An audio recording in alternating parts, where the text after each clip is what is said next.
ایک بار اللہ کے نبی حضرت عیسیٰ علیہ السلام اپنے ساتھیوں کے ساتھ چل رہے تھے۔ اتنے میں آپ کے حواریوں نے کہا کہ اے عیسیٰ ابن مریم، کیا آپ کا اللہ آسمان سے کھانا اتار سکتا ہے؟ تو یہ سن کر اللہ کے نبی عیسیٰ علیہ السلام نے فرمایا، اے لوگو، اگر تم مومن ہو تو اللہ سے ڈرو۔ تو انہوں نے کہا، ہم تو اپنے ایمان کی تازگی کے لیے عرض کر رہے ہیں تاکہ ہم اللہ کی قدرت کو دیکھیں اور پیٹ بھر کے کھانا کھا کر اپنے ایمان کو بڑھائیں، اور وہ لوگ جو کفر پر ہیں ان کا ایمان بھی آپ پر ہو جائے۔ یہ سن کر اللہ کے نبی حضرت عیسیٰ علیہ السلام نے ہاتھوں کو بلند کیا اور اللہ کے دربار میں دعا مانگی کہ اے اللہ، ہمارے لیے آسمان سے دسترخوان اتار تاکہ ہماری اور آنے والے لوگوں کے لیے یہ نشانی عید بن جائے۔ بے شک تو بہترین رزق دینے والا ہے۔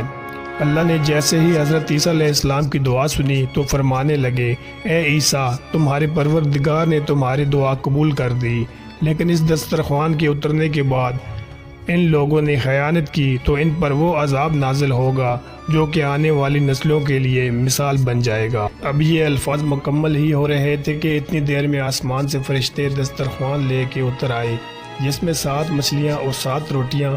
بعض روایتوں میں ہے کہ آسمان سے مچھلی اور گوشت اترا، اور کچھ روایات میں ایک بڑی مچھلی خوب پکی ہوئی اور قسم قسم کی سبزیاں اور روٹیاں دسترخوان پر موجود تھیں، اور ایک روٹی پر روغن زیتون، ایک پر شہد، ایک پر گھی، ایک پر پنیر اور ایک پر گوشت کی بوٹیاں تھیں۔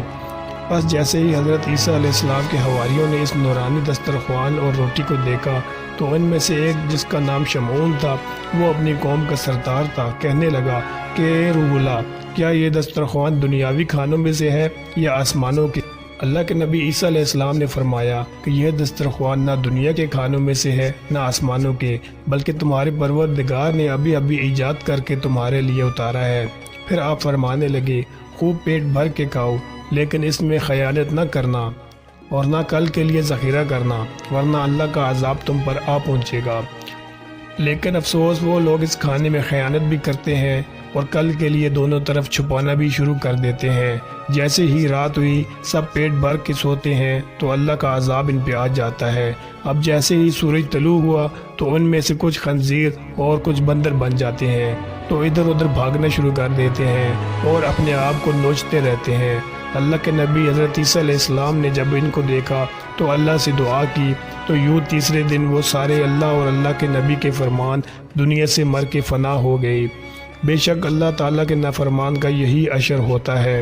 اللہ پاک نے اس واقعے کو اپنی کتاب کی سورہ مائدہ میں محفوظ کر دیا، تبھی اس کو سورہ مائدہ یعنی دسترخوان کہتے ہیں۔ اے اللہ، ہم سب کو نیک بندوں میں شامل کر اور ہم سب کو ویسا بنا جیسا تو ہمیں دیکھنا چاہتا ہے۔ آمین ثم آمین۔